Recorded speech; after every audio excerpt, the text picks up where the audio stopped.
What's up, everybody? This is the Information Man Show. I want to get at this right quick because I don't want to make this a super long stream. I appreciate everybody out there that's supporting the channel. I want to get into this issue right now. I want to address a few things. I've had a chance to sit back and listen to other people give their opinions, their thoughts about this election, who they were for, who they were against. Once again, I want to thank you all for being here today. Thank you. Let's get into it. I play that song from Malcolm X because I feel that black people, we get so emotionally driven into these politics. We get emotionally driven to what favorite white man we want to support, what favorite politician we want to support, who we don't want to support. But the more I listen to this shit, you sound like a damn house nigga, just like Malcolm X said on that video. We need to stop sounding like this because I'm going to tell you the truth, okay? Tell the truth. The real truth as to why the Democratic Party lost. It wasn't so much that Trump is a better candidate as it is the Democrats failed, and they failed in so many different areas that in fact has driven black people, particularly black men over the years, from the Democratic plantation over to the Republican plantation. Oh yeah, that's a plantation too. I'm gonna tell it. Tell the truth. All of it is a plantation for your ass. Now, you've been listening to people talk about this. Oh, the Democrats did this. They didn't do this right. Two reasons. One, from the very get-go, Kamala Harris was she was very flawed as a candidate. Didn't really have what we would call concrete plans for how she was going to deal with people that's living in poverty. Everything was about the middle class. Everything was about the middle class. They have forgotten about the poor class. Another thing, because we know that prior to black people becoming so loyal to the Democratic Party, once upon a time, we were Republicans. And to make it very to the point, Democrats lost this race because this is a building over a number of years in which they have forgotten who is the base of the Democratic Party. The base of this party is black people. They got away from doing what? Keeping the base satisfied. We have been the constituent of this damn party. Black people are the most loyal to the Democratic Party. Nobody, no other ethnic group votes like we do for the Democratic Party. That's why we got to get away from these terms like people of color. What the Democratic Party did is they convoluted everything. They wanted to put everybody into this whole ideology that we people of color. They got away from serving their base, which was black people, serving our needs and our issues and our problems and our concerns. That they were more concerned with illegals, people that came to this country illegally. They were spending more time focusing on migrants, illegals, this so-called black and brown coalition that they've been trying to put on black people that does not exist. And you could tell by the way Latinos voted in this race, and not only this race, all the races that they've been in. There is no connection between. We have different issues. And for those of us out there that are ADOS, American descendants of slavery, we're in a whole category by ourselves. Our people built this country because we were forced to, and shackled slavery, mistreated. And this country owes us a debt that they have never paid, which is reparations. They have neglected their base of their party, which is black people, to try to trade us in for other people of other groups. And in a lot of times, other people who can't even speak the language, they're not a damn citizen. And by neglecting us, black people over a period of time have gotten tired of the Democratic Party. And you've got men, black men in particular, that have peeled off.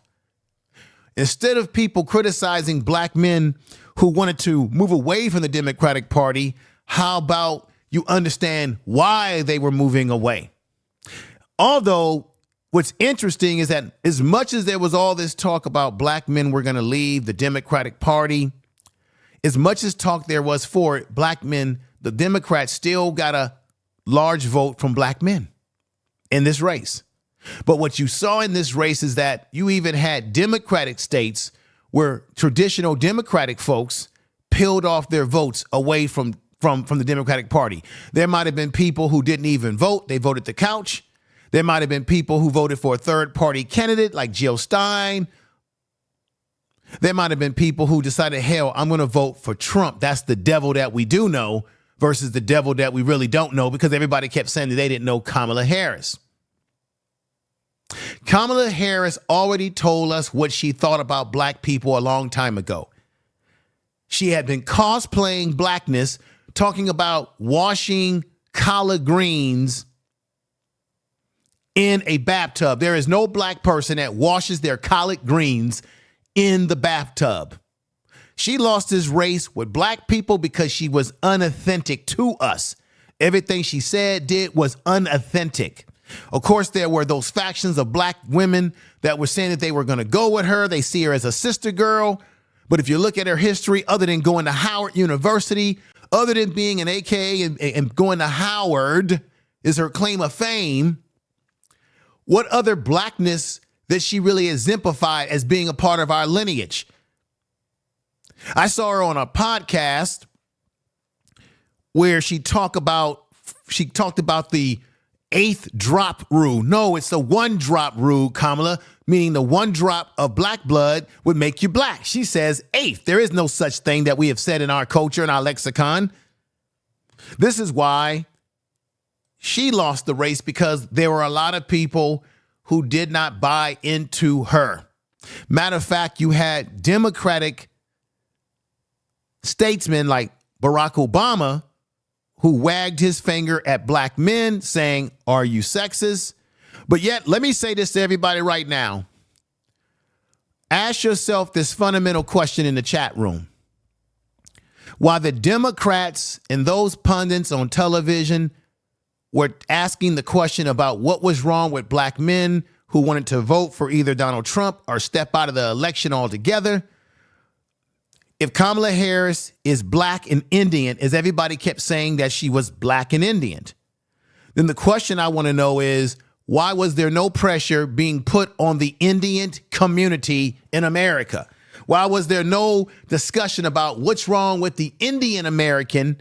What's wrong with Indian people? Why haven't Indian people come out and voted for Kamala Harris? Why didn't they support her when they kept telling us at one point in time she's the first Indian American vice president, or then the first black American president? She was playing dual positions, but yet the only people that were being criticized about our sustain for her, our concern about voting for her, were black people, when you had East Indian people living in this country, particularly the men that nobody talked about, nobody said anything about, nobody canvassed them and said, hey, what's wrong with you guys? Are you guys voting for her? Because we don't hear from you. We don't hear anything from you when it comes to supporting your own kind.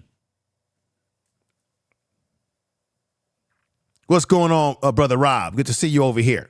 Good to see Last Call, Jill's Chocolate Boutique. Child of is here. Jesse is in the house.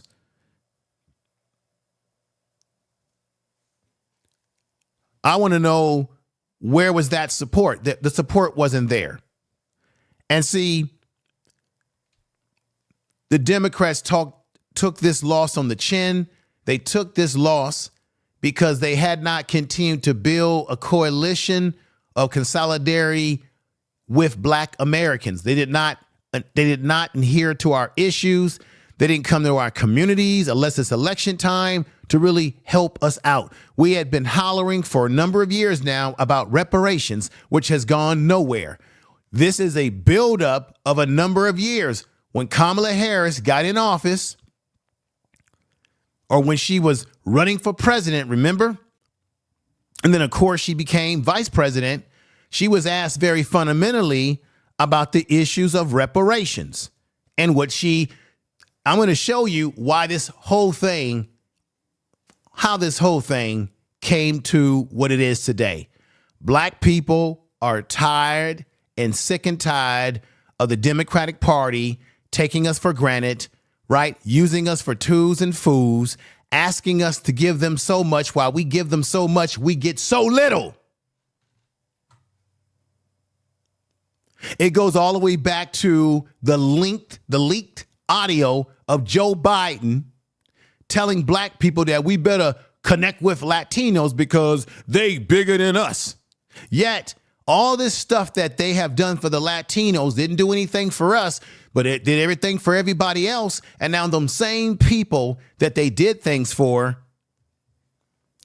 didn't vote for them. For example, let me show you this right here. Let's go into this right here, right now. For example, let's go into this. Let me show you what I'm talking about right now. And shout out to Yvette Carnell. I took some things from her channel because she was 100% right about the things that she was saying. This is from their own website. Remember when they got into office, President Biden and Vice President Harris, all of this is the hens coming home, the roost on their ass. The Democrats, you have ignored your base. Your base was black people, and you got away from us. She didn't get the same votes that Biden got. You got 12% of black people who voted for Trump.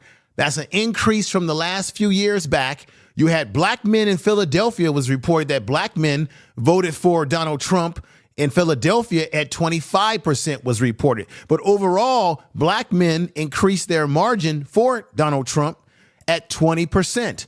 Why? Because black men were sick and tired of being sick and tired of the Democrats and their bullshit and the games that they play, taking us for granted. And I'm going to show you how they've been taking us for granted. Now, remember, in Chicago, they put all those damn migrants. And so this is the master plan that I need you guys to understand. This is the master plan that they played on us.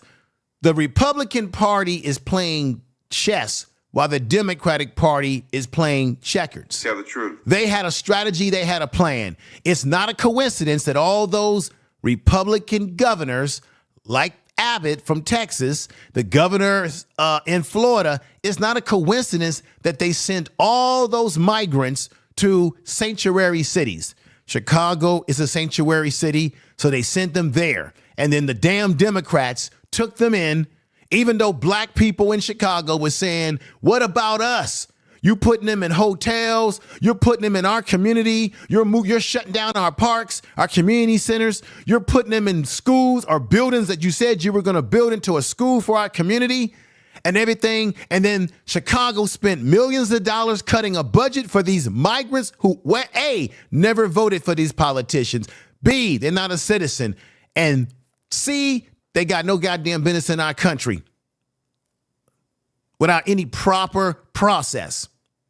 And then we had the Democrats in Chicago and the damn Democrats in New York, for example, and all these damn sanctuary cities, which, by the way, the last time I checked, it was the Democrats that came up with these sanctuary cities that we, as their base, never asked them for. Nobody in Chicago said, yeah, we want to be a sanctuary city. Nobody in San Francisco and LA, all these damn places that were run by Democrats, the Democrats never said, you know what, let's ask our constituents. Let's ask our base of our party, which is black people are our main base because nobody votes for us in high numbers like they do. Let's ask them how they feel about this idea of a sanctuary city. They never took a forward vote. They took us for granted and then turned these cities where we live at into sanctuary cities. And then all these people who come in from the outside cutting into our resources for our children, for our welfare, for our benefit. Now you got it. Now Chicago, for example, is paying all this damn money. And then you got Brandon Johnson in Chicago, a Democrat, talking about how he wants to increase taxes. Wait a minute, man. You want to increase property tax when you just let a whole flood of people come into the state that was sent to you by Republicans, and you didn't reject these people and say, we got to get them the hell out of here. Instead, you put them in hotels, motels, and holiday goddamn inns.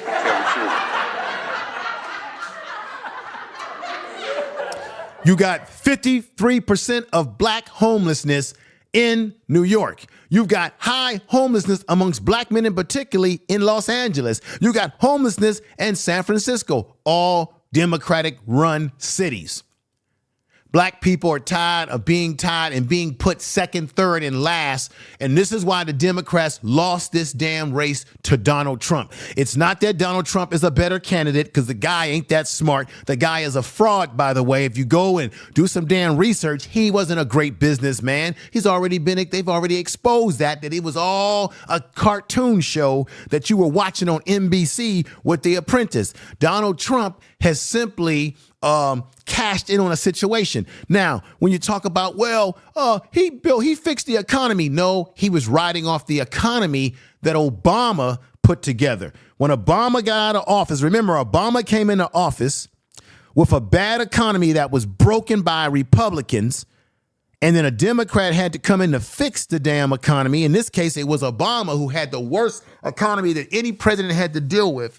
He had 8 years to work on the economy. Then after he was out of office, because he served his 2 terms, Trump came in and he had a busting economy that was built up by one Obama prior to the pandemic. And he rode off of the work of Obama and took credit for it. Matter of fact, when you talk about that wall situation, Donald Trump bit that off of Obama. Obama built most of the walls on the border. Donald Trump came in and built 53 miles that was left of it. The majority of it was really built by Obama. Then he does a photo op next to a wall that Obama put up there. I'm just telling you, I'm just giving y'all the facts, right? I'm just giving y'all the facts here. But the facts of the matter still remain that Democrats neglected black people. They underestimated us. And this is why they lost this race to a man who technically should not be president because he's a felon. And when you are a felon, you're not supposed to run for public office. You're not supposed to be able to work for the federal government. You're not supposed to be able to do certain things. But yet, if you're white, you're right. If you're black, get back. If you're brown, stick around. Because if you got the right paint job, you can get away with any goddamn thing in American society. Tell the truth. And you'll even get Negroes that'll vote for you too. Tell the truth. Even though their family members who might have a felony can't get a goddamn job.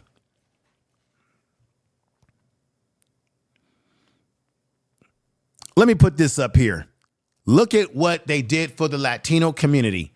So over the past 3 years, President Biden and Vice President Harris have taken historical actions to expand opportunities for Latino families and communities, including creating more than 1.5 million jobs for them, with 5 million created for Latinos, helping Latinos entrepreneurs start new businesses at the fastest rate in over 10 years, addressing our broken immigration system and working to ensure equality, equitable educational opportunities for students. Today, the Biden administration is announcing new actions to advance educational opportunities for students at the HSI and giving them a fair shot at achieving the American dream.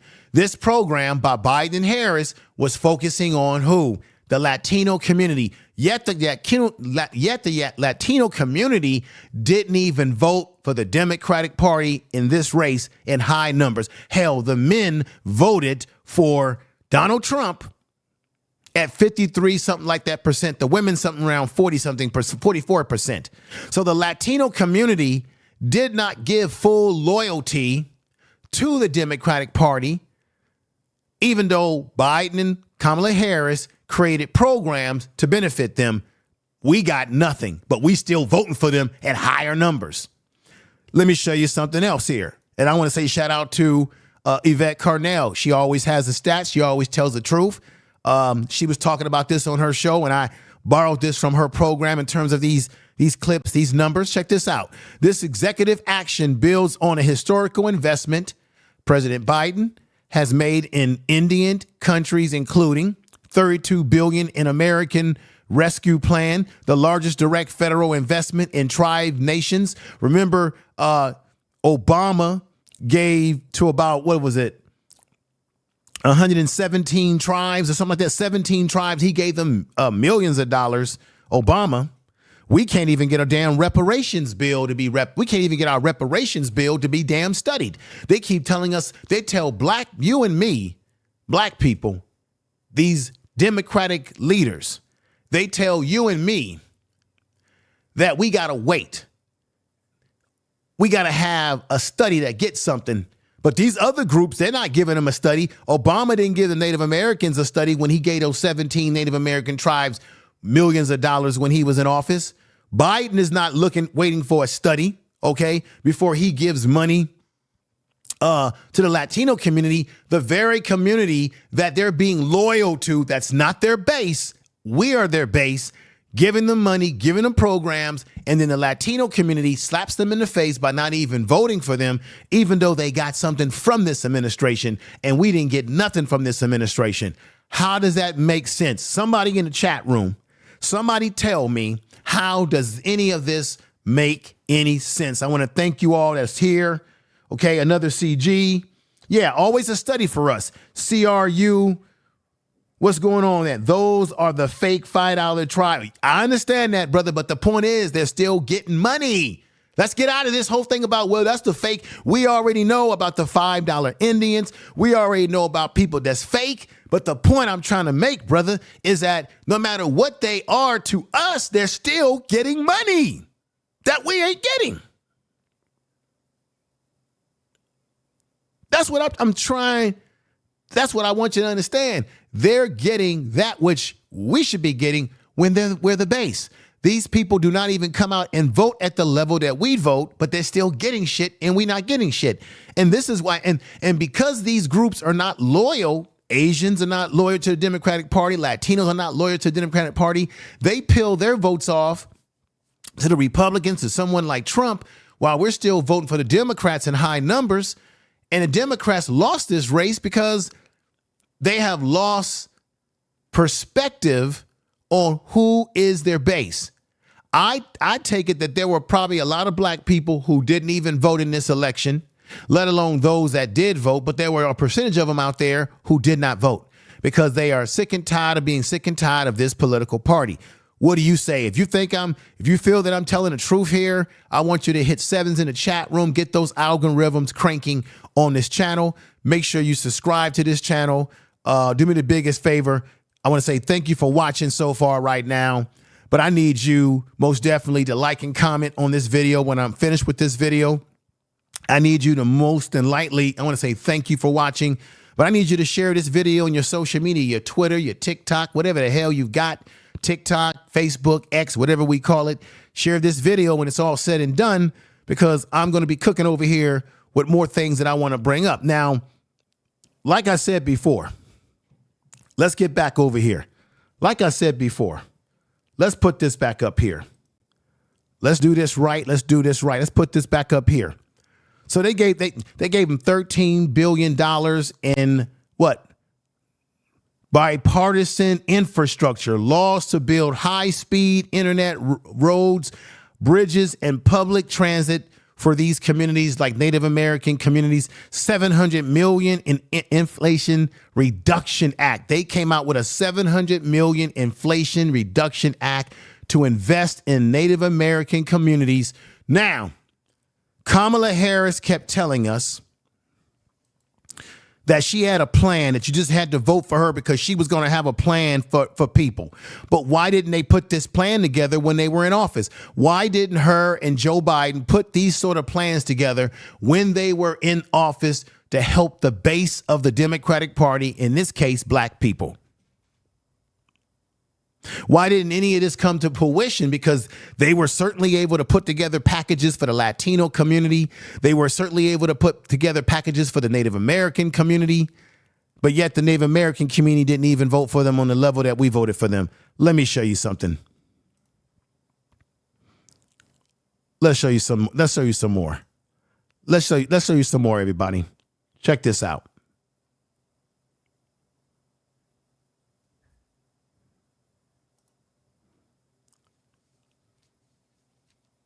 Let me go with this one right here. Boom. The Native Americans voted for the Trump party, the Republican Party, 64%, 35% of Native Americans, if you can believe it, went for the Democratic Party, 35%. Whites, 74% of 74% of white people, 43% for the Democratic Party, 55% of those white people voted for Trump. Black people voted for the Democratic Party at 86%. 12% overall black people, including black women and men, voted for Donald Trump, right? But 86%. Now, check this out. You remember that black people voted for Hillary Clinton and Biden at higher numbers. Let me let you see that. Right here. Now, when you look at this chart,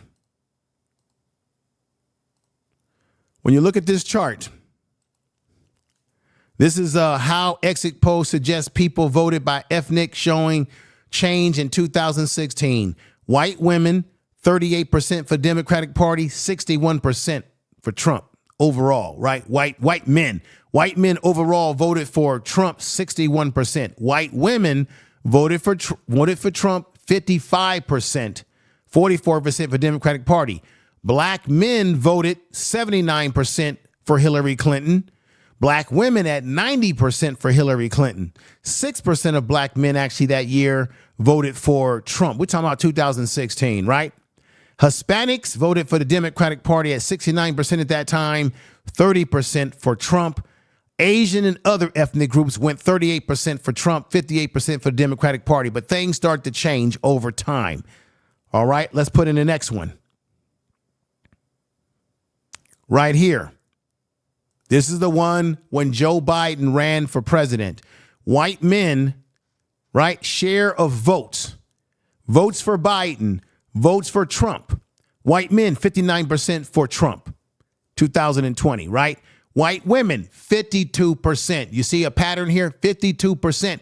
White women are always voting in a pack with their men. They are on one accord with their men. They are on code with white men.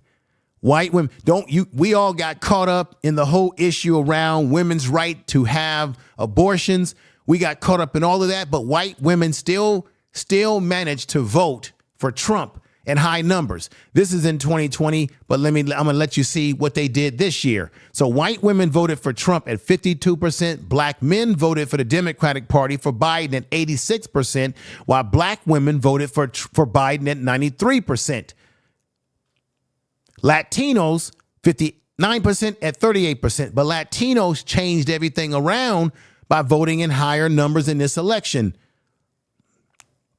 Let's go back over here and let you see what I mean. Let me put this over here. Now, by sex by race, white men at 59%, white men are completely on the same page with the Republican Trump party. That's what it is, everybody, right? White women voted for Democrats at 47%, but voted once again at 52% for Donald Trump. Let's go back to the other one. Right here, same. White women voted at the same. I don't care if these are white women that have college degrees or don't have college degrees. It doesn't matter to me. They voted at a high number for Donald Trump at 52%. And then they did it again in this election at 52% again. But then once again, black men went down. Black men had voted at 83% before. This year, they went down to 78%, 20% for Trump. Black women still keeping with their traditional ways of voting for the Democratic Party in high numbers. Black women gave it all away to the Democratic Party for 92%, as they've been doing over the years. But Latinos said they changed the whole thing, and Latinos voted for Trump, or Latino men voted for Trump at 54%, opposed to 44% for the Democrats. And then Latino women voted for 61% for Democrats, but turned around and voted 37% for Trump. And all the others, that would include Native Americans, overall 45% for Trump. Latino men in particular led the way to voting for Trump in high numbers like their white counterparts did. What am I saying to you? Well, everybody, what I'm saying to you is this very fundamental thing, everybody. The reason why we have Donald Trump in our politics, the reason why this man is in our politics in this country we call America, the reason why this man is now in the White House once again. Hear me out, everybody. Share the video, like the video. The reason why he's back in the White House again is primarily for the last few years of elections.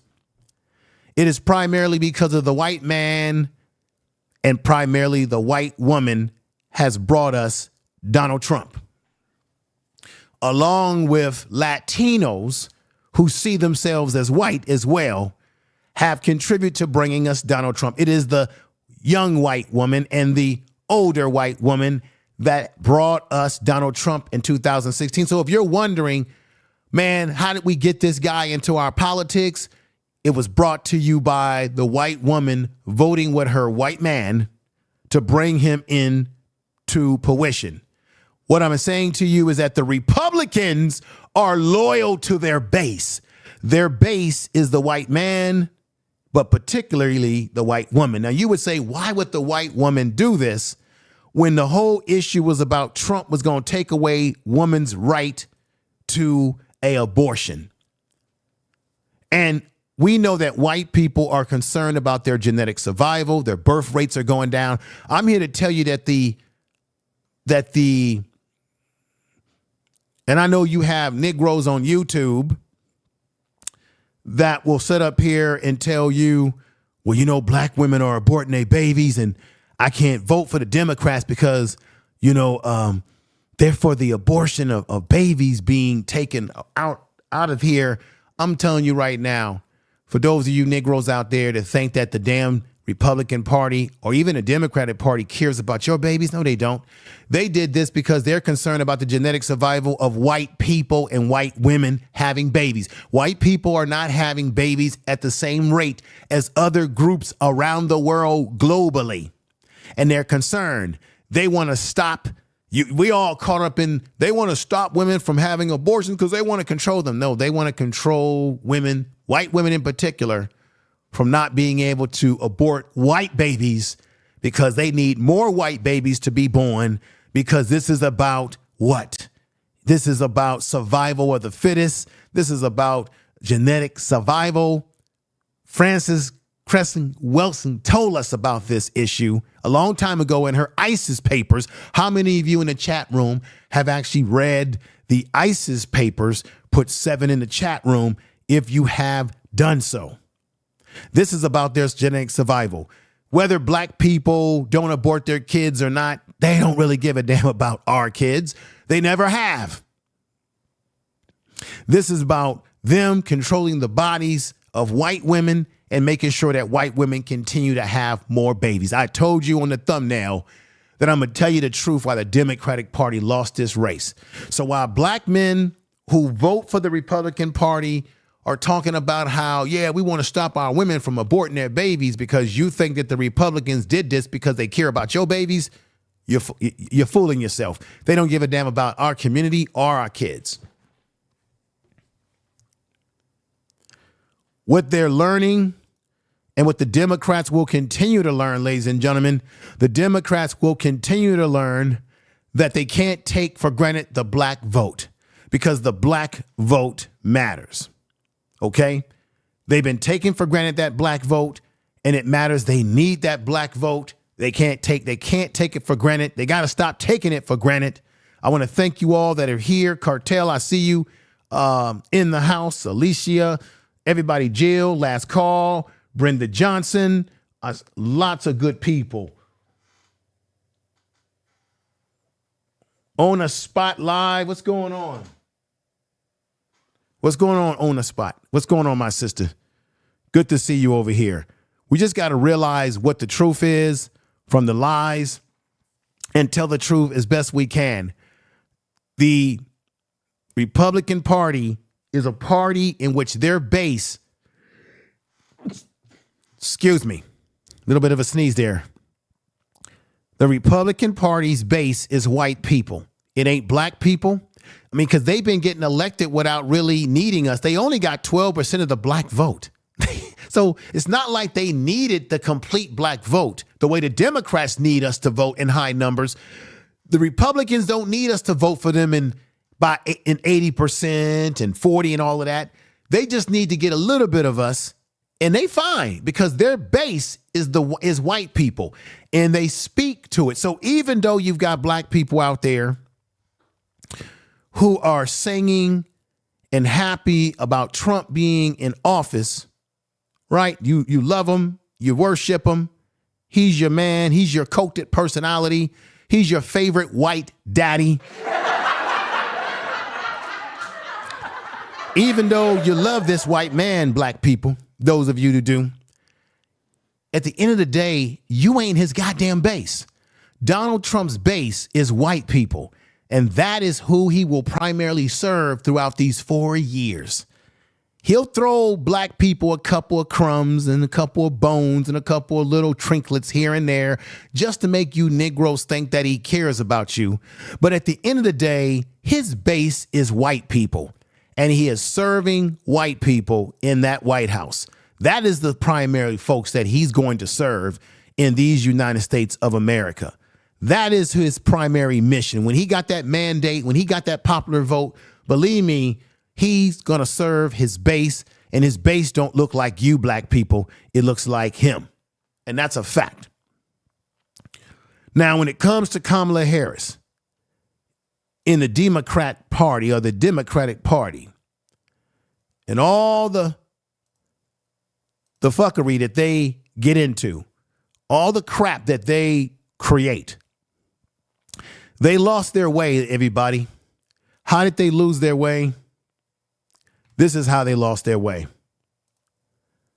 You see, the Democrats took black people for granted.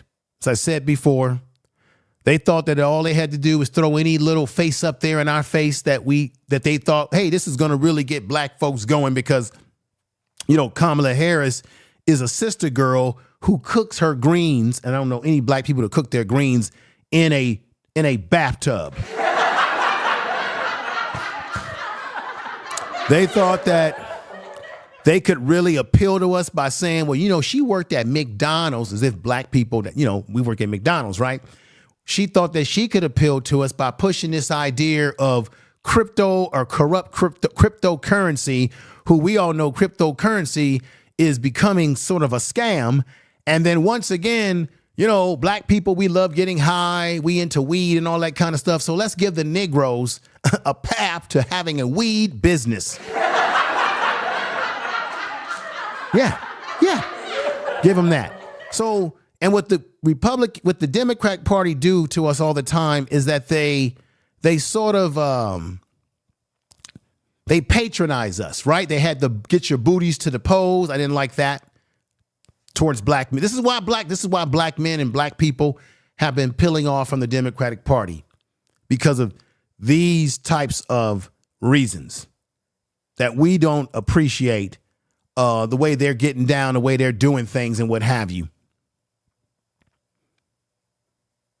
So the Democratic Party got away from the kitchen table issues, everybody. The everyday struggle to put food on the table, to feed your family, to feed yourself, the everyday struggle to make sure you have enough money to get eggs, right? To have enough money to buy eggs and bacon, eggs, beef, tomatoes. You see it right there. To get onions, pasta. They failed to not recognize that people were hurting at the kitchen table with the kitchen table economics. Everything starts with kitchen table economics. I got to pay this bill. Do I pay that bill or do I rob Paul? Rob Paul to pay to pay Tommy and Don, or what do I do? Do I not pay my bills? Okay, then this month I'm not going to be able to pay my cable bill. This month I'm not going. Can I pay my rent? God damn it! God damn it! God damn it! So what happened was, instead of the Democratic Party listening to us, every time people said, "Hey, eggs are high, inflation is high, everything's expensive," and then the Democrats, with their elitist ways, kept telling us, "No. What are you guys talking about? The economy is doing fine. There's nothing wrong with the economy. It's doing fine. Unemployment is doing well." They were too busy telling us that what we were going through wasn't real. When we kept telling them, "No, dummy, it is real. You may think that everything is going great in your economy, but it ain't helping us." And so what happens is somebody like Trump comes along and he tells people what they want to hear, which is the economy is bad, violence is bad in this country, everything's falling apart. We've got the migrants coming over here, taking over communities. They're eating dogs, they're eating cats. And to a certain degree, what Trump was saying underneath some of the lies that he was saying, to a certain degree, what Trump was saying was true, because the idea that migrants and people were coming into people's community, guess who could relate to that more than anybody? I give you a guess.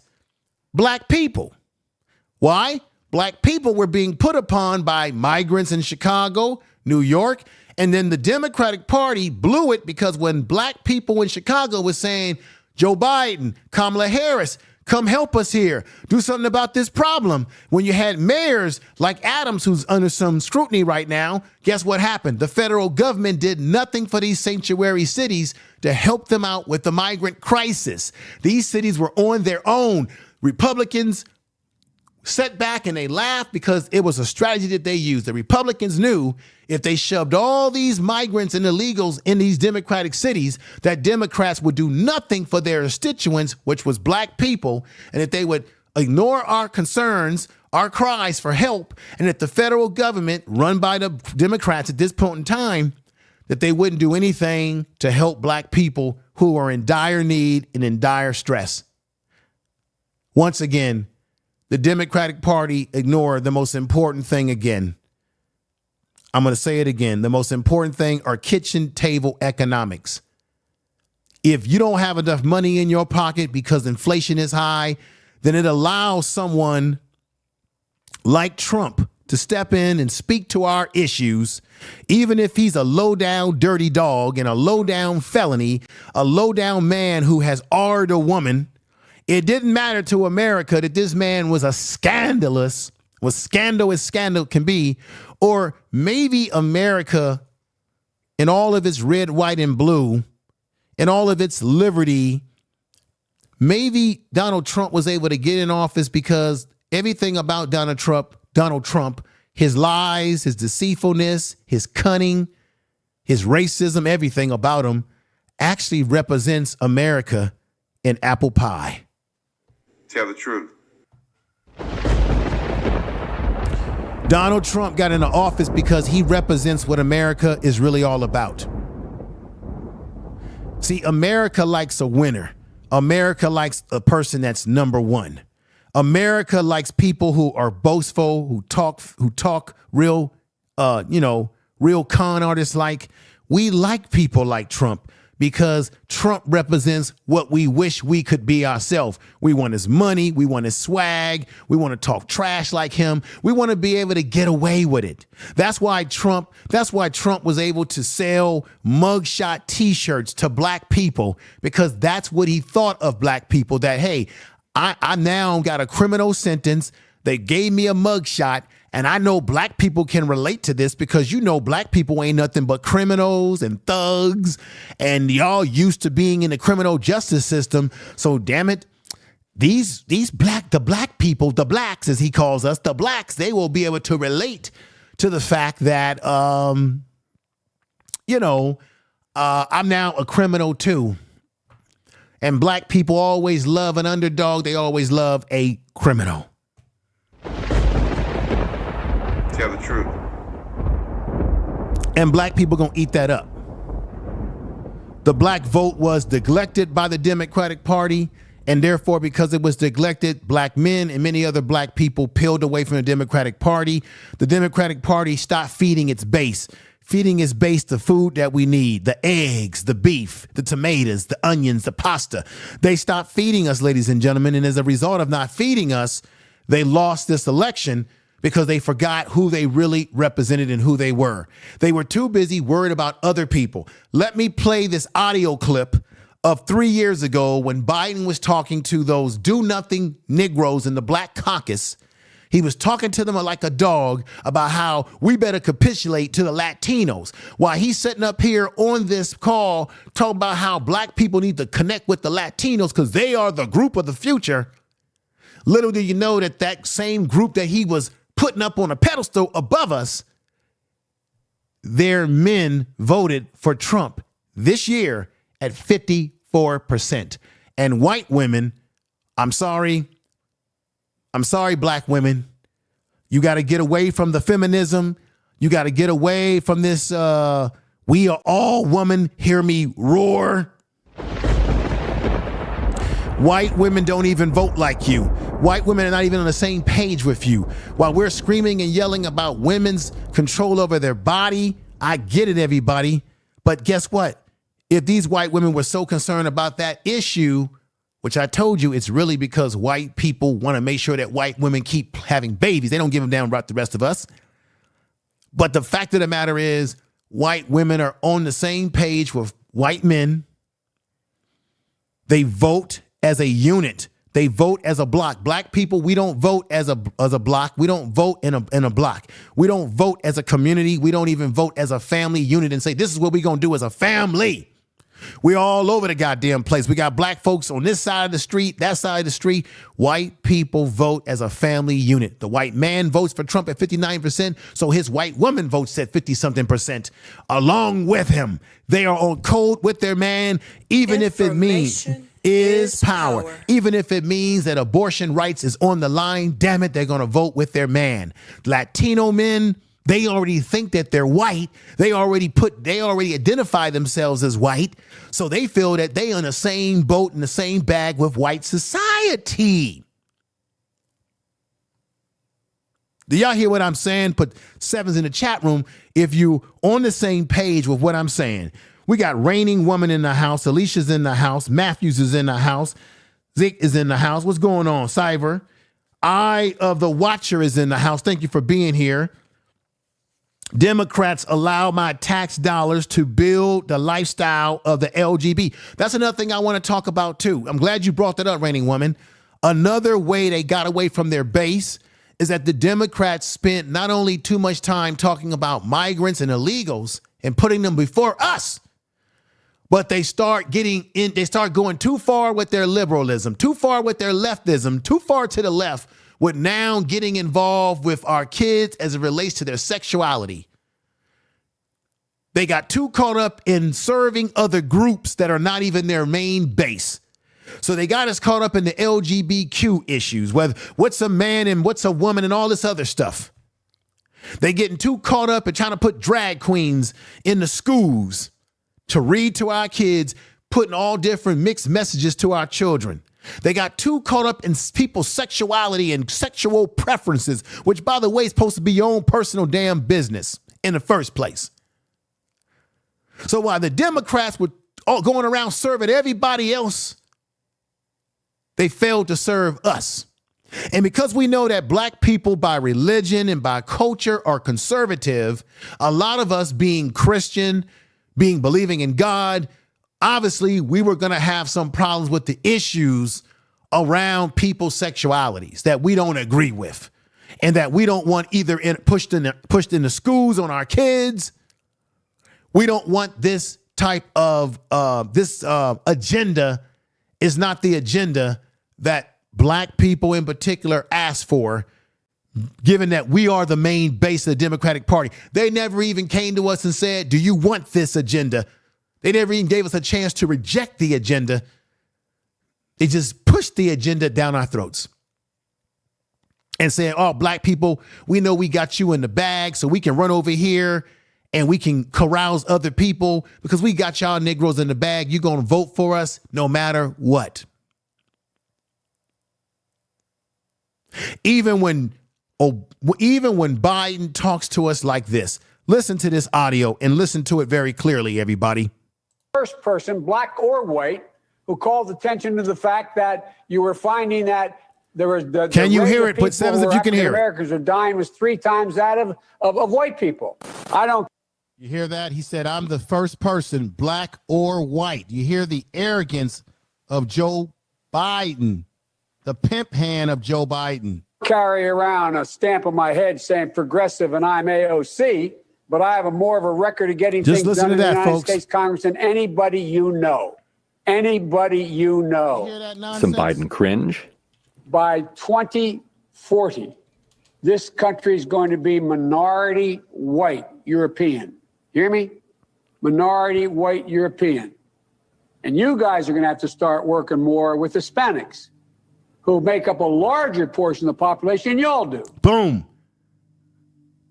Biden said to it, this is all the evolution of black people peeling away from the Democratic Party. Look how he talked down. Look how he had the audacity to say that he's the only person, black or white, that's done A, B, and C for black people, right? The man who told us some years ago, if you don't vote for him, you ain't black enough. Tell the truth.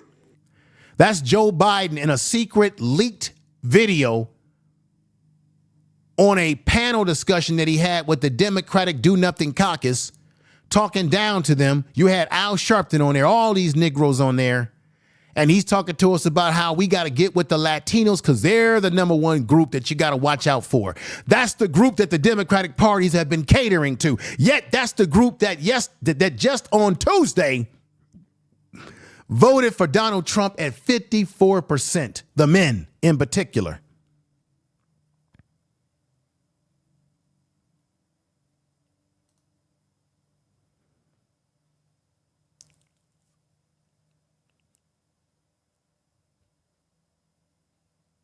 Unbelievable. That's the overall. Hispanics overall, Latinos overall voted 45%, but the men were at 50, damn near at 59% close. Let's listen to some more Joe Biden. And some Biden temper. Let's get something straight.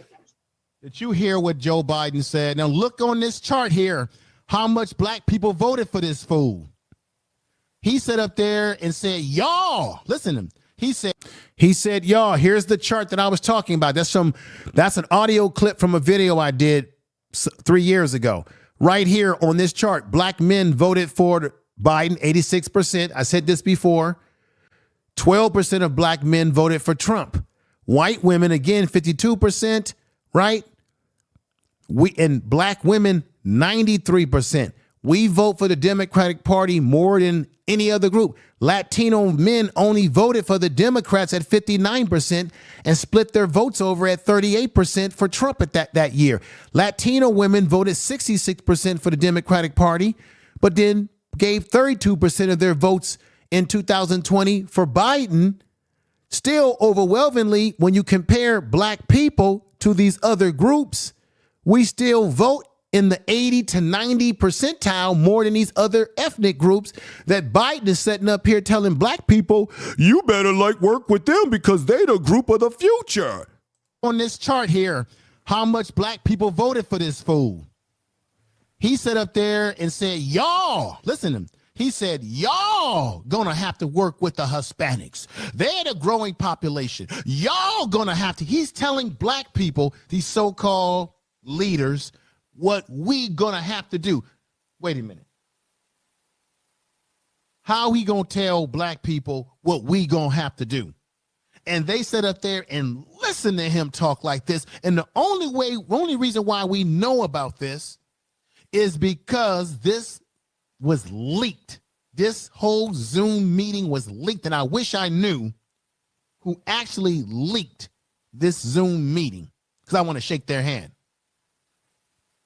And as he's talking to them like that, it's funny how none of those black folks that were on this Zoom meeting, the Al Sharptons of the world, the Cedric Richardson of the world, the Derek Johnson of the world, NAACP, all these people, none of them came out on their own and had the courage and respect for us as black people to come out and say, Joe Biden talked to us disrespectfully. We're not going to tolerate this. We're going to hold him accountable. We're going to jump all over his you-know-what. As he talked down to black people during this whole discussion.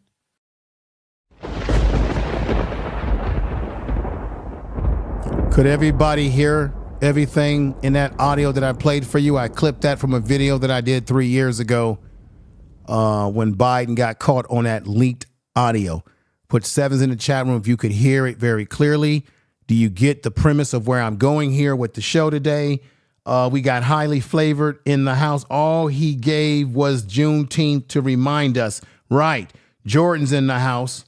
Williams comes in saying, 06, what's going on? 06 to you. Put sevens if you guys are with me. Bonnie Rose is in the house. Another CG's in the house. George McDonald is in the house. Many black people know about the account in our names. Yeah, y'all, you guys are putting some good stuff in the chat room. I really appreciate that. Let me put somebody on the board here.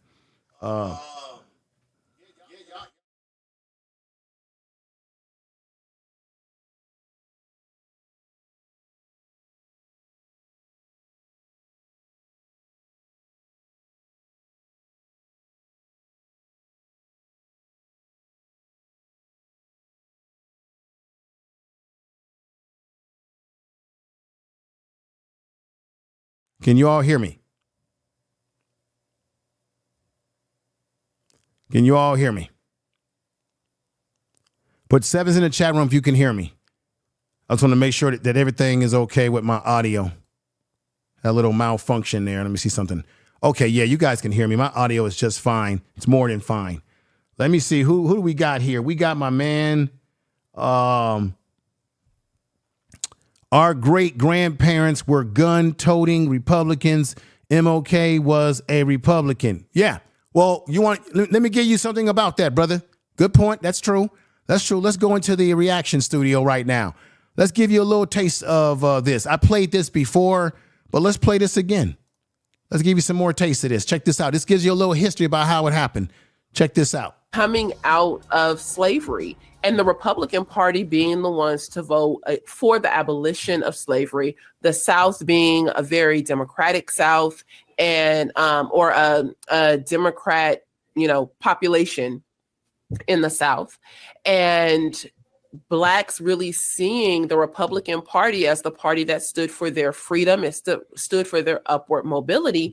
And so they voted Republican, whereas the Democrat Party was the party of the segregationists, and people were not voting that way. So what you see is that you have the end of slavery, and by like 1872, 1875, you have hundreds of legislators who are Black and in the Republican Party. Yes. Okay. So you're in agreement, right? Okay. Yes. So we get to about, I would say early to mid 1870s, and you have these hundreds of Black Republicans in some form of legislation or office. But then we get to President Hayes, Rutherford B. Hayes, and the Compromise of 1877. And the Compromise of 1877 was this informal agreement where Rutherford B. Hayes and his opponent, who was a Democrat, they were like 1 or 2 votes away from each other in the election results. The two sides came together, and it was decided that if Hayes would become president, if they gave the presidency to Hayes, they were willing to give the presidency to Hayes if Hayes removed the military from some of the southern states that were upholding the Reconstruction era policies. Yes. Hayes, and now the Reconstruction era policies were benefiting Black people. The military was in these states to be able to make sure that Blacks were safe, that they could actually vote without, coming under duress or harm and all of those things. Hayes he agrees to this, and it wasn't just the removal of the military. There was something with like a transcontinental Are you guys hearing this? Train line. I want to say the Texas and the Pacific, maybe train line that was a part of this deal. Nothing ever came about that. There were a couple other issues in this informal agreement. The only thing that actually stuck to the wall was the military being removed from some of these southern. Are you guys getting a little bit of history of what she's breaking down about how Black people were originally Republicans and then what caused us to go over to the Democrats? But originally we were Republicans, not Democrats, because the Democrats were the party of the Ku Klux Klan. They were the party of Dixie. They were that party. Okay. And let me correct that. Someone said that Dr. King was a Republican. I've never heard Dr. King say that he was Republican or a Democrat. But what we do know is that Dr. King's father was a Republican. And most of that generation that Dr. King's came from, those Black people were Republicans. I've never heard Dr. King say out of his mouth on any talk that he gave. And if there is a video where he says that, please give us the evidence, give us where we can find it. Please do so. Let's play this. States, these prominent southern states that were upholding Reconstruction era ideals. Yes. When Hayes takes office, he removes the military, and in the removal of the military, the Reconstruction era politicians and policies were done away with. This allowed Jim Crow policies to come in because the South was now once again ruled by the segregationist Democrats. Yes. All right, so that's part of us in our history with the Republican Democrat Party. You want to add anything? And what that brother was going to add is that Lincoln didn't give a damn about Black people. It was simply to keep the Union together. They used slavery as the rally cry to get people from the North to stop the South from separating themselves from America and becoming their own separate faction. That's what that brother was basically going to say. But that is what's going on. Like I said, the Democrats hurt themselves when they do not do for the base of the party, which is Black people. Let's go to Dr. Cornel West. I live in California. We had a reparations bill that Democrats in California failed to put the bill for a vote for reparations in California. And we were real pissed off about that. And here is Cornel West going in on these Negroes. This is why Black people are peeling away, particularly Black men from the Democratic Party, because the Democrats keep doing stupid stuff like this. Check out what he had to say right here. What we are witnessing in the state of California is the very essence of political cowardliness in regard to the reparations bill, which should have been signed by the governor and that now is not just being delayed primarily by the Black Caucus, but put off, postponed with another commission, another investigation. That's the last thing we need. We need action. The governor's too obsessed with his presidential ambitions, and the politicians are too preoccupied with finding some position or status on the Democratic Party plantation. Please, we had enough of this. Where's your moral consistency? Where's your political courage? That's what we're looking for. That's precisely why our campaign puts reparations at the very center of its concerns about the black plight and predicament, in addition to the elimination of poverty, the elimination of homelessness and unhousedness, living wage, and on and on and on. Let us continue to fight. Don't get discouraged. Ladies and gentlemen, this is the reason why the Democrats lost this race against Trump. It's not that Trump is a better candidate, it's that Trump spoke to the issues of his base and what they were hungry for. The Democrats have gotten away from what black people are concerned about. You heard Cornel West talk about the poor, people living in poverty, how the corporations are ripping us off. That's the Democrats have gotten away from a populist message. They've gone to an elitist message. When you look at Donald Trump, whether you like him or not, one of the things that Trump does is he goes to a populist message. He's doing everything that the Republicans are supposed to do. It's like a reverse. Donald Trump is speaking to the populists. He's making populist statements, while the Democrats have lost their way and gotten away from the populist statement. What do you all think about that? You agree with me? You disagree with me? Brenda Johnson, what is your thought? She says this is nothing to be happy about. Welfare, reparations. Look, white people were the first people to be on welfare. So when you start talking about welfare, black people are not the face of welfare when there's technically more white people on welfare than black people now. So let's stop it now. George McDowell says, I will never vote again. Jordan says, so true. Eyes of the Watcher says, I disagree. I don't put Newsom as the Democratic candidate. I saw Ray Cooper will be a better pick. Right. I don't like Newsom either. I'm not a fan of him either. But why I played that is because everything that Cornel West said in that video is what the Democrats have gotten away from. They've gotten away from the common touch to the everyday working class person. They no longer know how to talk to the working class person. They're talking over our head. They talk to us.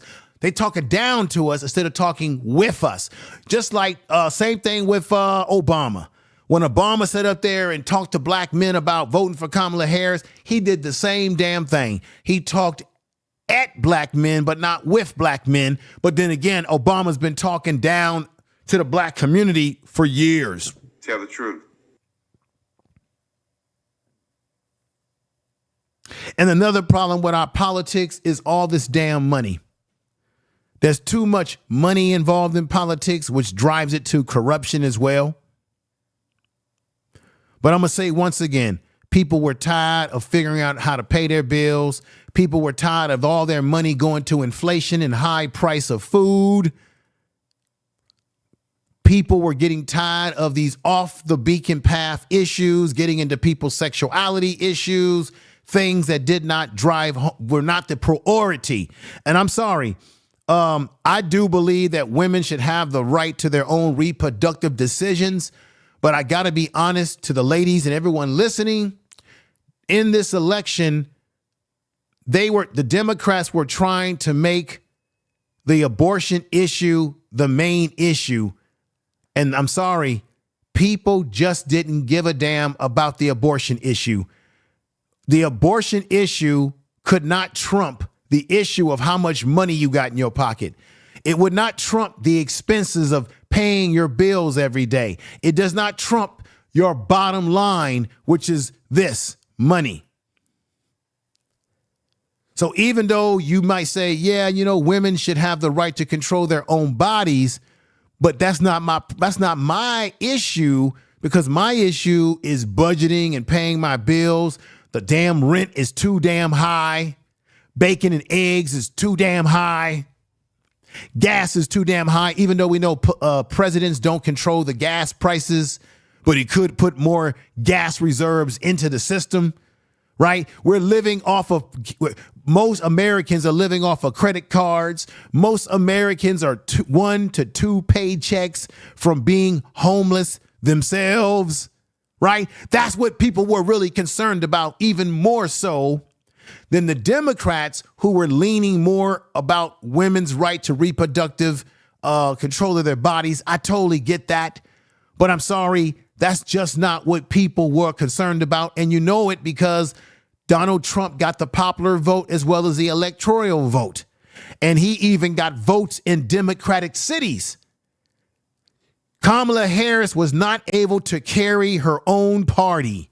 She was not able to even peel off high votes in California, of all places. And California is damn near a blue state. She was not able to carry because Donald Trump came with more of a populist message that spoke to the people, whether we like Trump or not.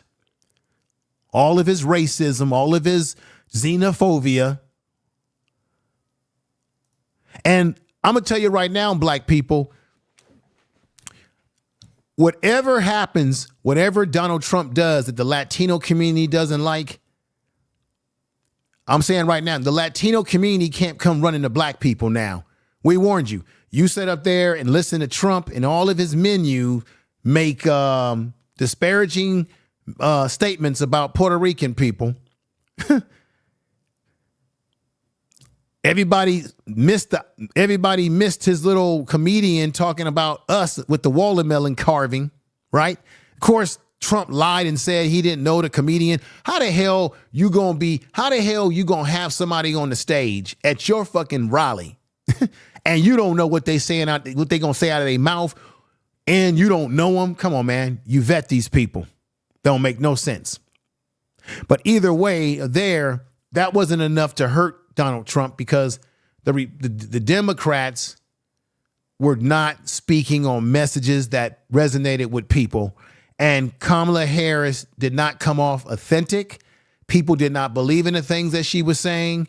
And another thing that speaks to her character, in my opinion, which goes back to why black people looked at her with a sore eye, is that what she did at Howard University, which I thought was a damn shame, right? She went to that night when she lost the race. She didn't want to come out and say anything to the crowd, but you had young black people out there. You had black people out there waiting for your ass for 6 hours, Kamala. You had young black people who went to the same damn school you went to, and you didn't even have respect enough for your own fellow and sister Howard students who was waiting for your ass for 6 damn hours, and you didn't even show up. Check this out. We have eyes on Howard University right now. We can tell you that Vice President Harris is not expected to speak tonight, but we are seeing quite a crowd there, and we are expecting, we're within the 2-minute warning from a statement that we're expecting from the Harris campaign co-chair Cedric Richmond. Cedric Richmond expected to address this crowd at Howard momentarily. Again, we don't expect to be hearing from Vice President Harris, but I think...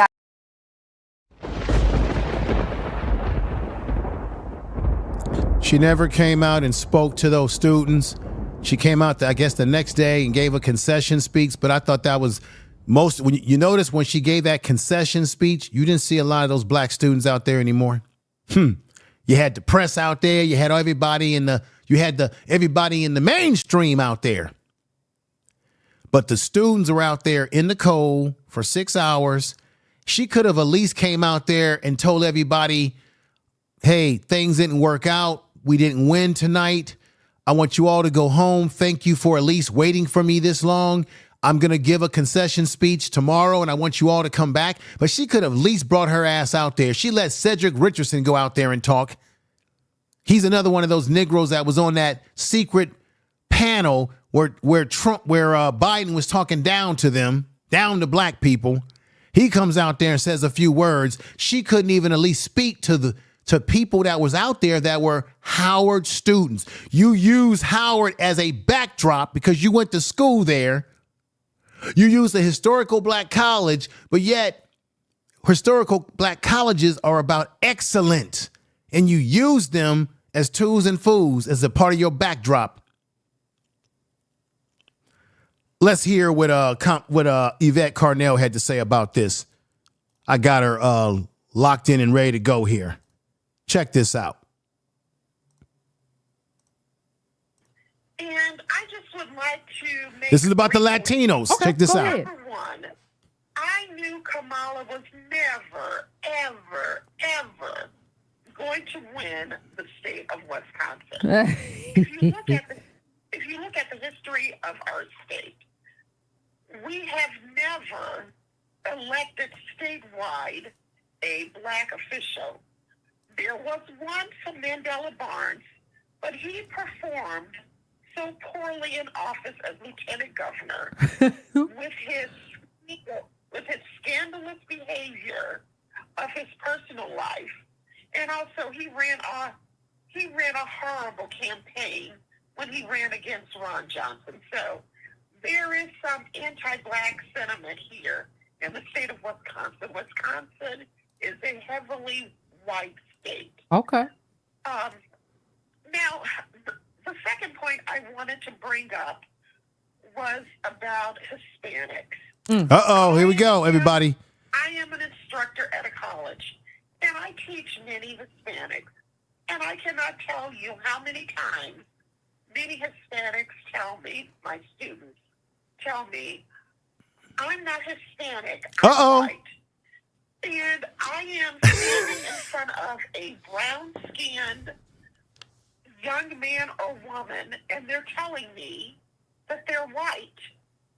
They do not want to be Hispanic.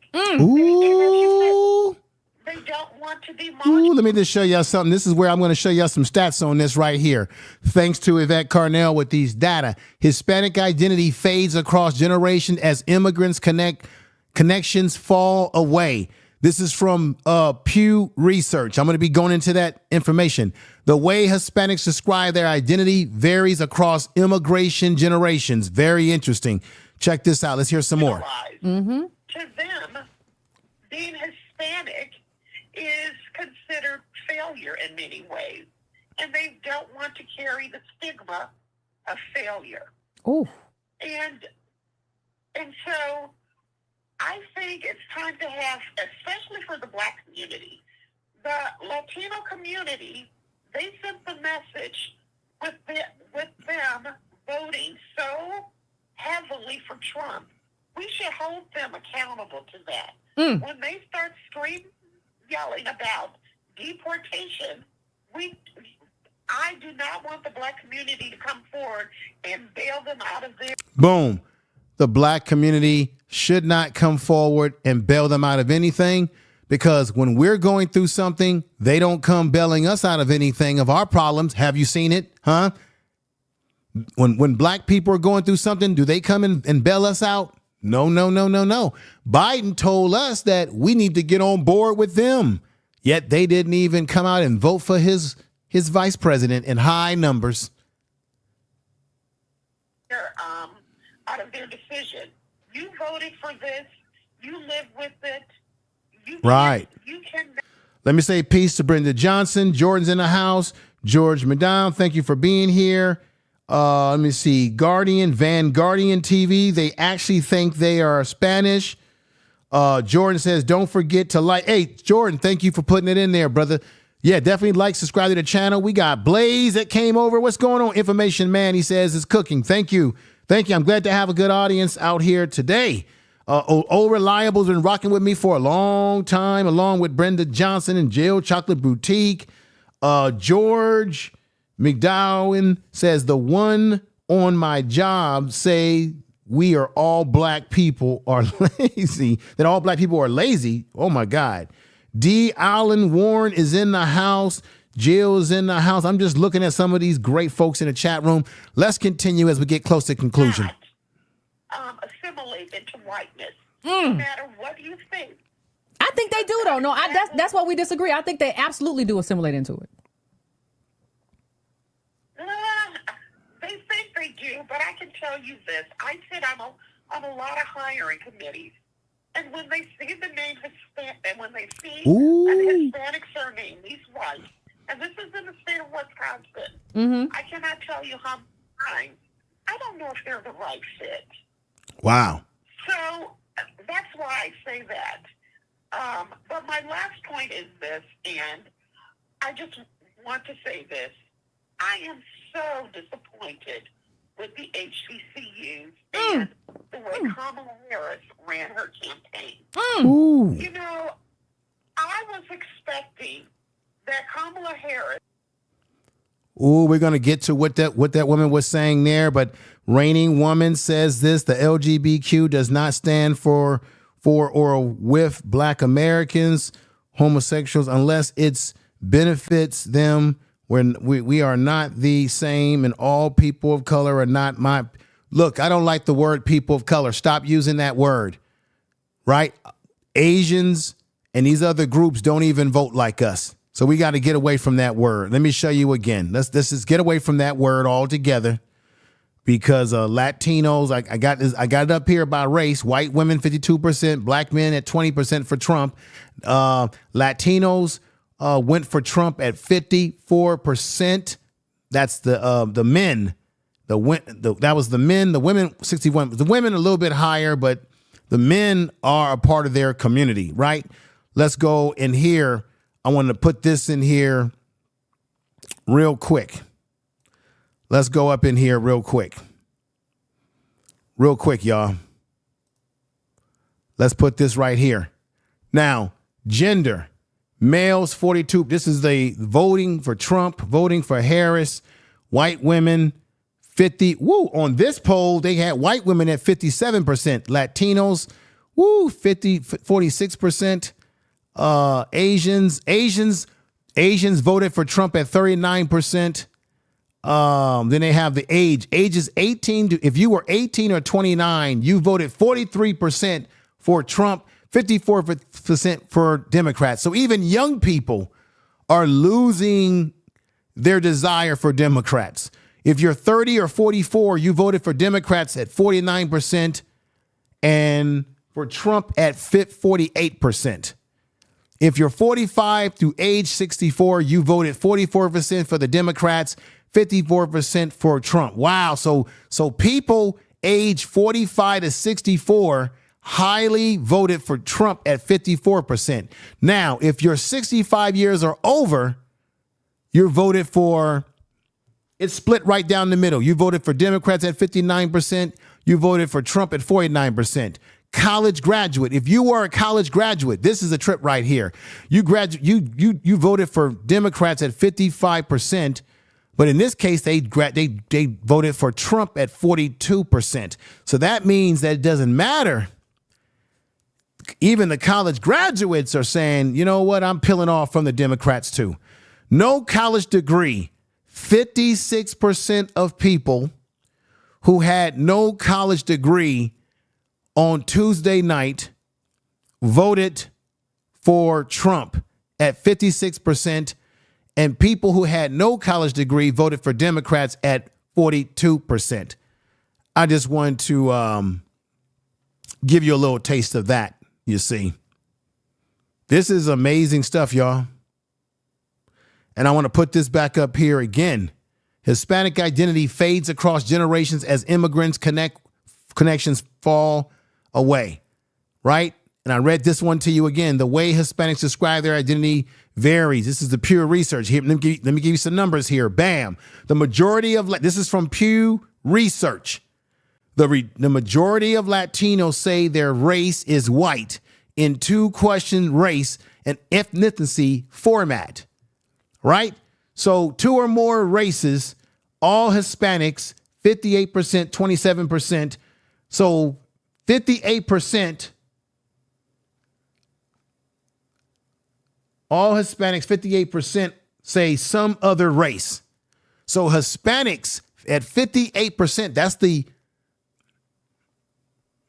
oh, no. Hispanics at 58% are saying that they're white. At 27%, they're saying that they're others. At 8%, two or more races that they're including in their life. And at 2%, they will claim that they're black. Do you hear what I'm saying? Only 2% of Latinos in this study will even venture to identify themselves as also black as well, or black. Interesting. Foreign-born Latinos, same thing. They'll identify themselves as white at 56% if they're foreign-born. 32% will say some other race. The foreign-born, wow. And only 2% will even want to make claim to black, 5%. So this is the foreign-born versus the people that are not foreign. This is quite the majority of Latinos say their race is white. In 2 question race, wow. This is crazy, y'all. This is really crazy. Let's go and let you hear another video. I appreciate everybody that's here. Matthew says, I know in my heart, foundational black Americans voted for Trump out of protest against the Democratic Party. Yeah, I didn't vote for any of these damn parties because I don't believe in either one of these political parties, and I ain't voting for white supremacy either on the Democratic side or the Republican side. Now, my man Blaze gave me a super chat. And let me see what you said here. He said, my good brother, you're in top. You're in top from per usual. Much respect. Hey, much respect to you. Thank you. Clap to you.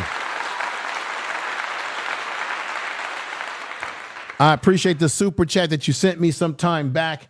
Really did appreciate that a lot. Thank you. I hope you're doing well too, Brother Blaze. Let's get into this right now because we're getting close to conclusion of the podcast today. Here we go. She is an HBCU graduate. This was the opportunity to display Excellence. Black excellence. Black excellence, and she didn't. We got crap on a cracker. Wait. Because I want to say something. Because you're right. Go ahead. No, you're absolutely right. And I was thinking this, and I was thinking this, and you agree with something that I was thinking. You know, we used to have, this is as us, we used to have, you got to be twice as good, right? And I hate that difference. I hate that different standard. But I also, what I hate more, honestly, is this mediocrity. Yes, absolutely. This was our opportunity to shine, and the black boulets, they blew it. I'm not an HBCU graduate. I received my degrees from a predominantly white institution. I'm a Howard grad. I was rooting for the HBCUs because this was our opportunity to show white folks we have talent. What we produce. We have ideas. Absolutely. We are exceptional people, and we can do it better than you, and we failed, and I'm pissed off. Listen, this is, oh my gosh. Listen, I saw her concede today. I'm a Howard University alum. So when I saw her concede today at my alma mater, I cringed inside. Like, because you are the epitome of someone who doesn't work hard And enough, one, what's up, my brother? doesn't research enough, doesn't perform in the mirror enough, right, to do what you were trying to do. Let's go back over there and get her back on here. Here we go. And you are not excellent in any ways. And that's, when I went to school, before we talked about Linton, it was Subscribe to the channel but if you race like really meant Lenny. what I've been doing And today. there Hit was a that bell sense notification. That when you left this institution, you were supposed to make your people proud. Don't go out there and embarrass nobody, right? And what that meant was I got to work hard because I don't want to embarrass nobody. And this woman has had town halls where she just stumble and fumble and can't figure stuff out. Isn't that true?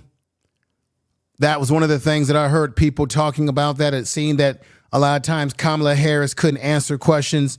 Remember, she went on, The View or one of these programs where she was asked, would she change anything different than what Biden did? And she didn't say she would change anything. That also hurt the Democratic Party, because the reason why she also lost this race is because it was a referendum on Biden's administration. People didn't like Joe Biden and how he handled the economy or how he handled his being president. And she was linked at the hip of that, amongst many other things that I said earlier in this podcast. So when she sat up there and blundered like that and did not distinguish herself from Biden, people saw her as she's just going to be another Joe Biden administration all over again for another 4 years. And we're already sick of it. Plus, like I said, she wasn't authentic. A lot of black people didn't see her as authentic. She kept saying things that did not resonate with black people. We don't cook our collard greens in a damn bathtub.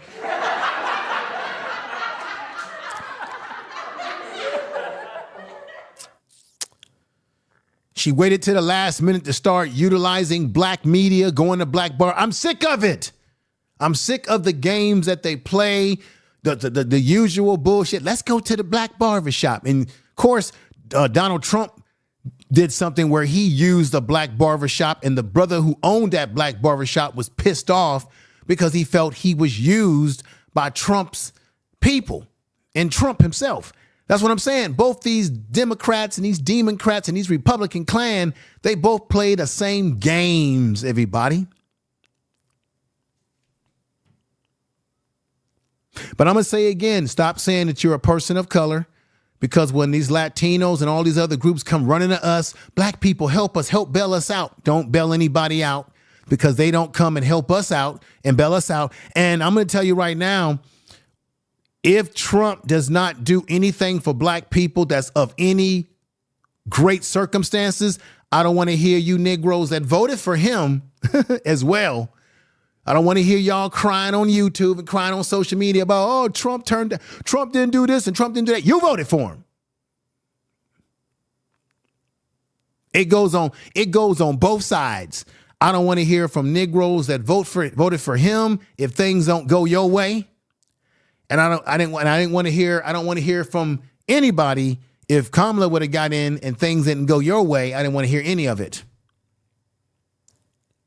Sometimes you get the government that you deserve.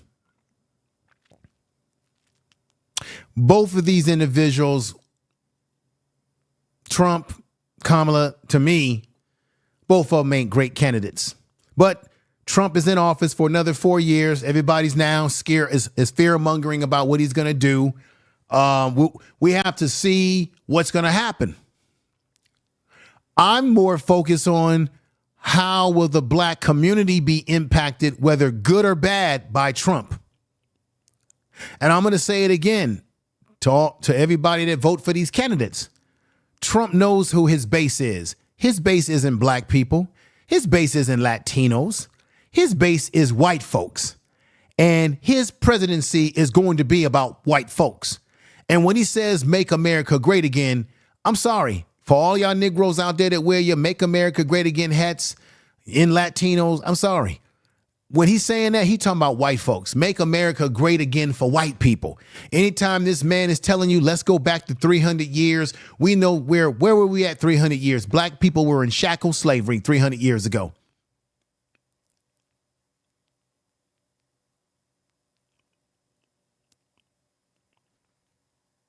He's trying to make the country better for his people because they're concerned about America becoming more dark and brown, more people of dark skin tone.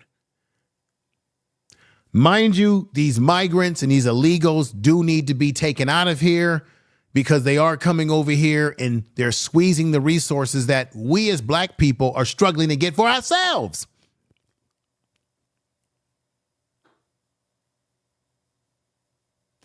Democratic cities have been a failure.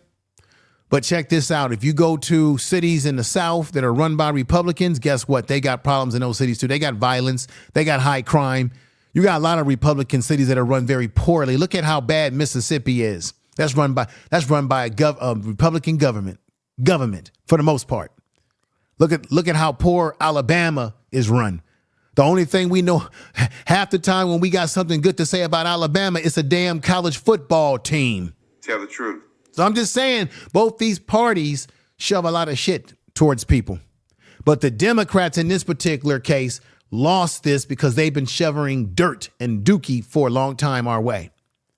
And so it comes a time when you just get fed up and you say you've had enough. And she's basically kind of a laughing stock because of her performance. And I agree with you. This was our time to show that we produce, what we produce at these institutions. And instead we got Kamala going around giggling. Right. We don't got time for giggling, everybody. We don't have time for giggling. That's right, Brenda Johnson. He only cares about himself. He doesn't care about those stupid poor white folks that voted. Yeah. But see, the reason why poor white folks vote for people like Trump is because Trump is playing an old playbook. Remember, what's the guy? He was a Republican strategist. He said, give people someone to hate and look down on. At that time, white people were looking down on black people. White people were concerned that black people were going to take their jobs, particularly black men were going to take their jobs. Lee Atwater was his name. He was a Republican strategist. He said, you can't use the word nigga, nigga, nigga, nigga.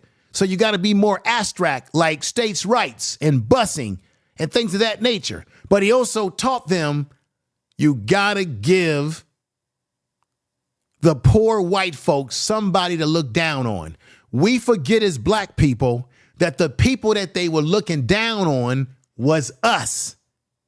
Our forefathers, our mothers, and our fathers, in some cases, couldn't get jobs because white folks were concerned about jobs. All you got to do is do a Google search and put in the Google search riots on jobs between white men and black men. White men were angry when they were in these industrial jobs, these blue collar industrial jobs that you had in Cleveland and Detroit and all across the Midwest of the country, where white men were angry about black men being able to get jobs. Where you think these union shops come from, where you got to have, what do you call it? Trades, where you got to have a trades license to be able to be you got to be a part of the longshoremen and all that shit. That was white men creating a system to keep black men and black women out of certain jobs because we were the people that they were looking down on.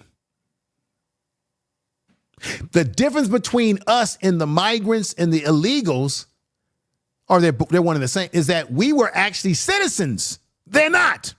We were actually citizens and were not afforded the rights that were due us in a country that we were born in a country in which they had to make laws to protect us from the racism of this country. That's the difference, because I know someone's going to say, oh, then you should be able to relate to the migrant situation. No, the migrants are not A, citizens. B, they haven't paid any dues in this country. B, they haven't voted for any of these political candidates that are doing work for them, but not for us. That's the difference.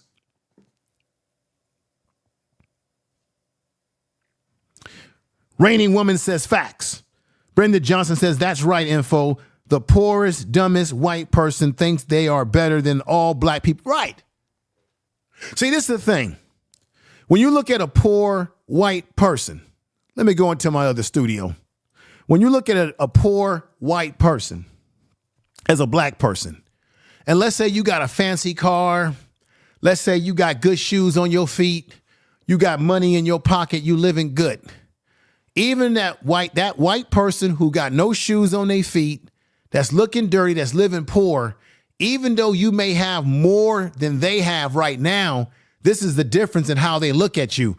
They may say to you, Negro, you might have a fancy car, you may have fancy furs on, you may have fancy shoes and clothes, but this is the difference between me and you, Negro. I'm white. You're black.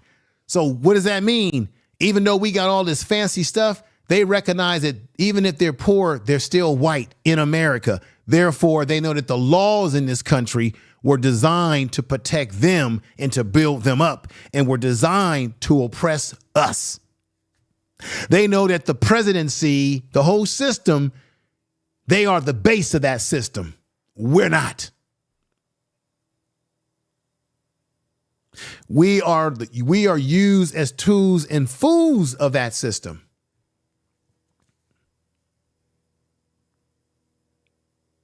So y'all Negroes can wear any kind of campaign hat you want. You can wear Make America Great Again.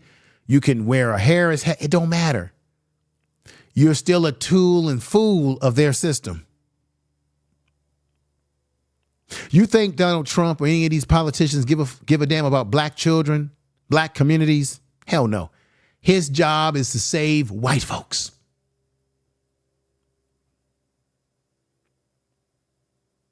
He speaks to his base. That's why he won this election.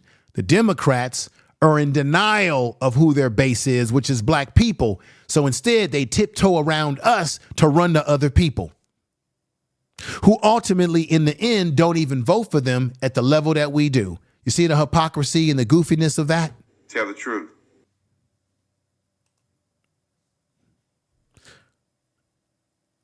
Here, let me let you hear Tavis Miley. I played this before at the table on CNN talking about how the Democrats be touting the economy, yet he says a good economy for who? This is why they lost. Check this out. Ambivalent about this economic news because the question for me is always a strong economy for whom? A better economy for whom? Black folks still lag far behind in every single leading economic indicator category. There are concerns, I think, amongst the demos about inflation.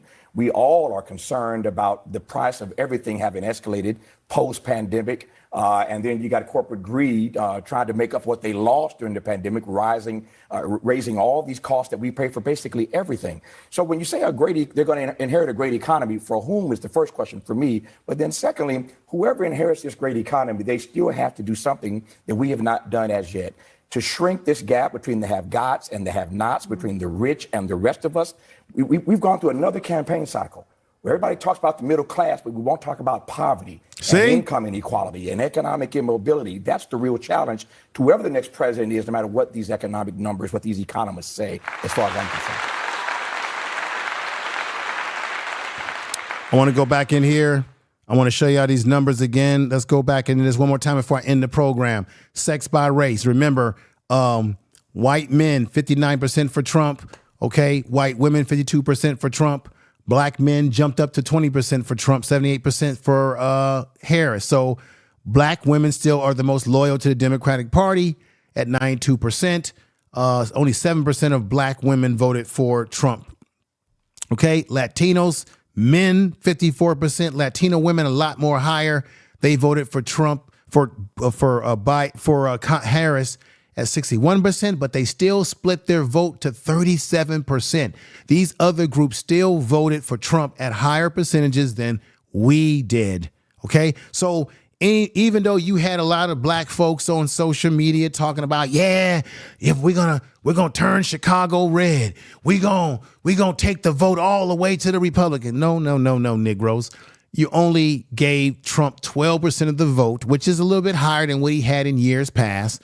Black men obviously voted a little bit higher than they did in years past at 20%. That's much higher. That percentage definitely did hurt Kamala Harris. Let's not deny it, because the Democrats need the black vote more than Republicans do. So the Republicans, as much as Negro said, I'm going to vote for Donald Trump, it's okay, you vote for Donald Trump, but it's not like Donald Trump needed your little vote. It's like your votes, you giving Trump your votes is like, peanuts and popcorn for him, because his base is white people and Latino people who pretty much are voting at higher numbers for him, and Asians, than even black people who say, hey, I'm voting Trump. I get it. You're tired of the Democratic Party. You're tired of the Democratic plantation. You're tired of the lies and the deceitfulness of the Democratic Party and how the Democratic Party plays us for suckers and fools, how they run to other groups and marginalize us, underestimate us, and undervalue us.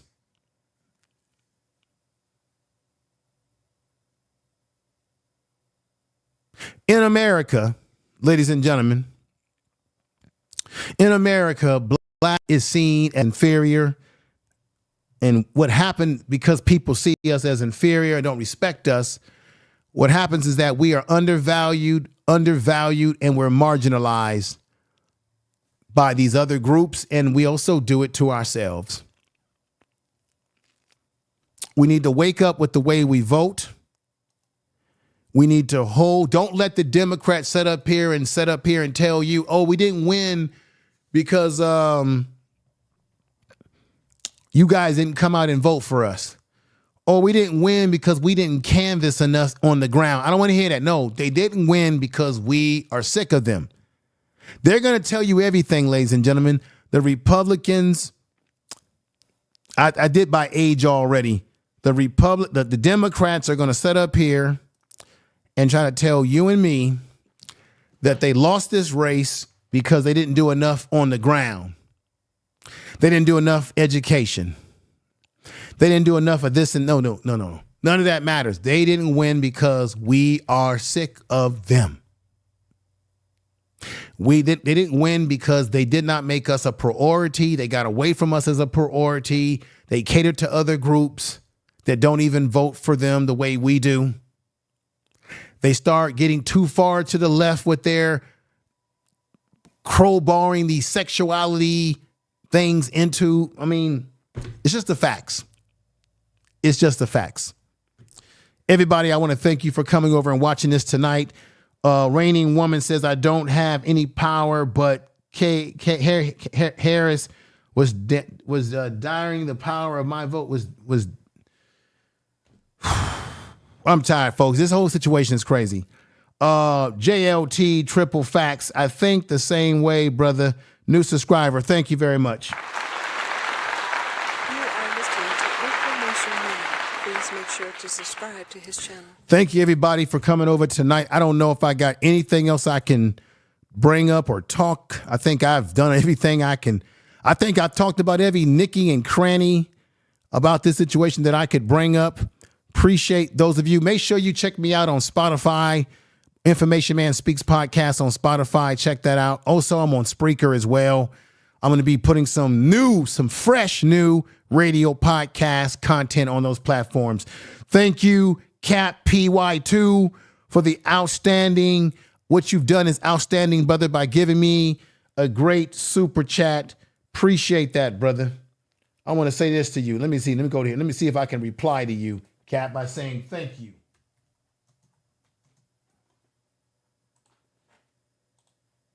And there we go. Thank you, Cap. I really appreciate you coming through like that. And as a result of that, brother, let's play a little bit of music in your honor with that super chat. Here we go, everybody. Here we go. Thank you for the super chat. Tell them run it up. I wake up. Yeah. I wake up, flex, thumb down now. Check, no drip this. Wet. Tell them run it up. No sleep, no rest. Might crash, might wreck. But first I stretch. Tell them run it up. I wake up, flex, thumb down now. Check, no drip this. Wet. Tell them run it up. No sleep, no rest. Might crash, might wreck. But first I stretch. Tell them run it up. 9 out of 10 roll through my hands. I'm by my lonely. Turn to a savage, now my baby. All right. Let me get on out of here. I appreciate all of you as well. Thank you. Make sure you subscribe to the channel right there. Appreciate that. Check me out on Spreaker at Information Man Speaks Podcast. Also, check out the Info Media Reacts channel. I will be putting new content over there very, very soon. If you like football, you like sports, check out my other channel. It's doing very well. Prime Sports Media. That's the channel in which I'm following Colorado. Coach Prime, the players there. They had a big win yesterday. Go over there and check out that channel. That's one of my other channels, the Prime Sports Media channel. You'll love it. Thank you. With that said, everybody, we got to get ready to get on out of here. You guys tell somebody that you love them. Don't underestimate your ability to hold these politicians, these political groups accountable. And I think the Democrats are probably going to be in denial. But the truth of the matter is they didn't win. Kamala Harris had issues as a candidate, was not very authentic, didn't really have a plan for us. They certainly had a plan for other groups, and I read some of those plans off today. And as a result, you play around with us like with black people, and you're going to get dumb prizes like this, which is people like Trump as your president. Now, look, black people, we have survived so much. I know there's black people that's saying, hey, if Trump gets in office, so what? We survived him the first time he was in office. We'll survive him again. We survived slavery. We survived Jim Crow, redlining. We'll survive this red man as well. Everybody, you take care. Peace to you. Respect. I'll see you soon. Woo!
as the house Negro and the field Negro back during slavery.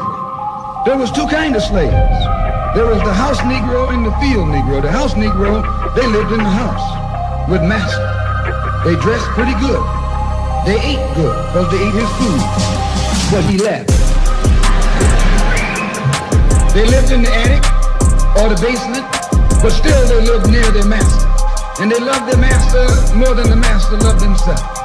They would give their life to save their master's house quicker than the master would. The house Negro, if the master said, we got a good house here, the house Negro said, yeah, we got a good house here. Whenever the master said we, he said we. That's how you can tell a house Negro.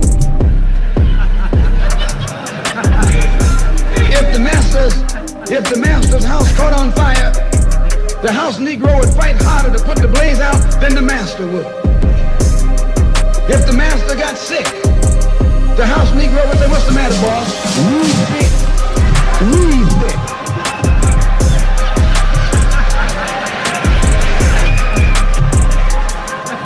He identified himself with his master more than his master identified with himself. And if you came to the house Negro and said, let's run away, let's escape, let's separate, that house Negro would look at you and say, man, you crazy. What you mean separate? Where is there a better house than this? Where can I wear better clothes than this? Where can I eat better food than this? That was that house Negro. In those days, he was called a house nigger. And that's what we call him today, because we still got some house niggers running around here.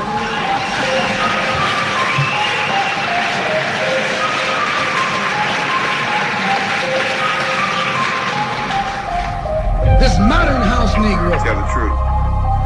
loves his master. He wants to live near him. He'll pay 3 times as much as the house is worth just to live near his master. And then brag about, I'm the only Negro out here.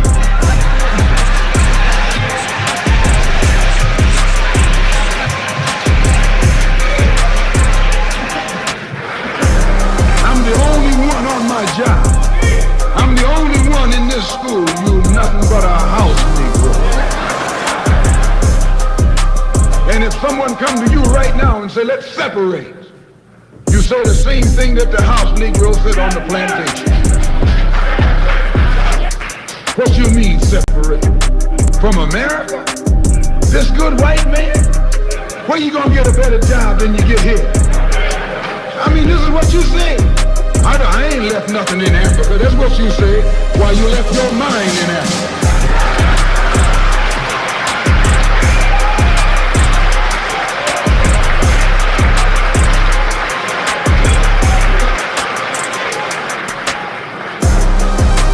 On that same plantation, there was the field Negro.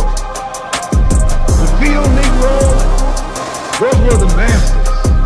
There was always more Negroes in the field than there was Negroes in the house. The Negro in the field caught hell. He ate leftovers. In the house, they ate high up on the hull. The Negro in the field didn't get nothing but what was left of the inside.